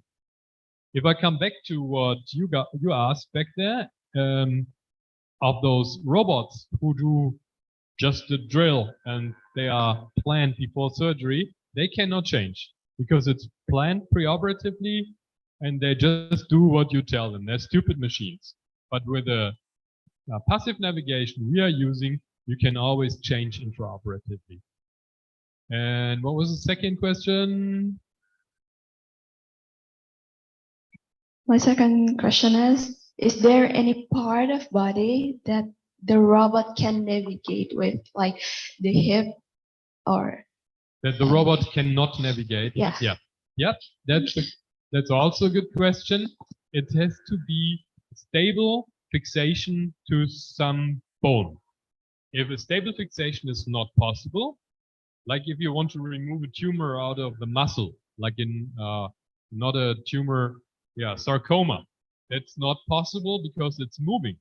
So the tumor is moving, and there's no good system. There are systems for navigation of things which move. Then they track the surface of the body. You put little markers maybe there, or you put markers, little crosses on the thigh, and the camera tracks the 3D position of the markers, and then you can still do some navigation, but it's not very good. So you cannot do navigations where you don't have a stable fixation on the bone. And if the bone is too small, like let's say I'm a hand surgeon, so sometimes if you put a screw in your bones of the hand, because you break it, the bones are way too small to fix one of those big reference markers on there. So it would be good to put a screw in the scaphoid and have it in the perfect position on the first step. Just a little cut maybe here, and you have a broken scaphoid, put a screw in the middle, just tighten it in your perfect position, but it doesn't work because you cannot fix that big reference marker there. There I also had an idea but I had a student working on this. Then you just put a hand and you tie it, you do bondage with the hand on something, and you have the marker here on the wood, and the hand is tight on there, so it doesn't move also. So then it would work, but it's quite dangerous because sometimes it still works. It still moves, the patient moves, then navigation can again get dangerous. Yeah, thank you for the question.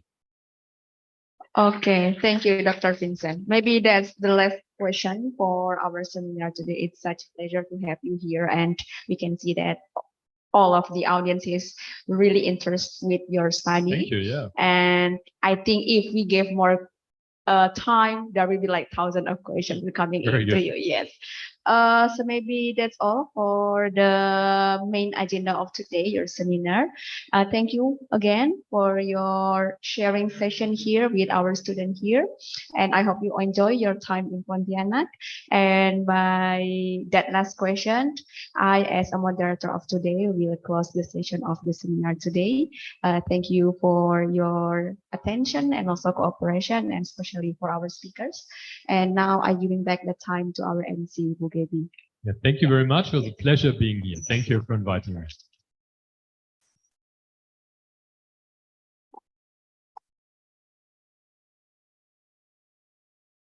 Okay, thank you so much, Dr. Vincent, for the super beneficial insight about computer-assisted orthopedic and trauma surgery.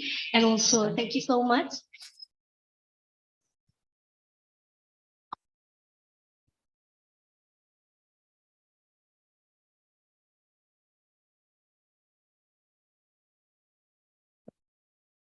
I'm sorry for the technical mistakes. And also, thank you so much for Ms. Puji for leading our discussion today. So to give an appreciation for Dr. Vincent, we will give a token of appreciation and the certificate of appreciation given by the of FDF Medicine Universitas Tanjung Pura, Dr. Please.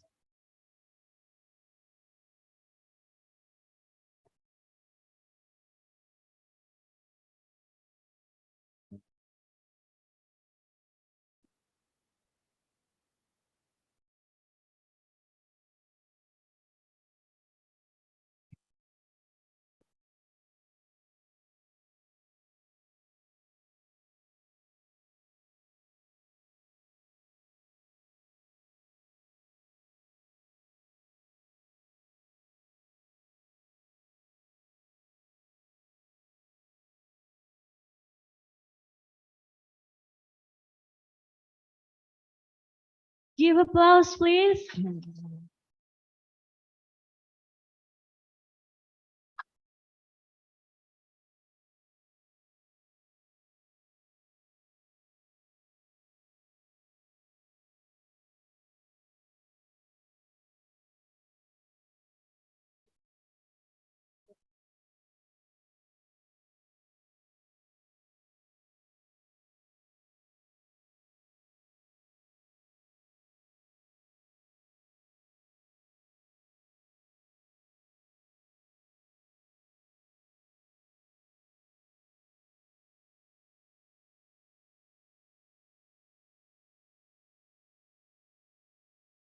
Well, that's wrap up our event today, and thank you so much, Dr. Vincent, who enlightened us with his lecture.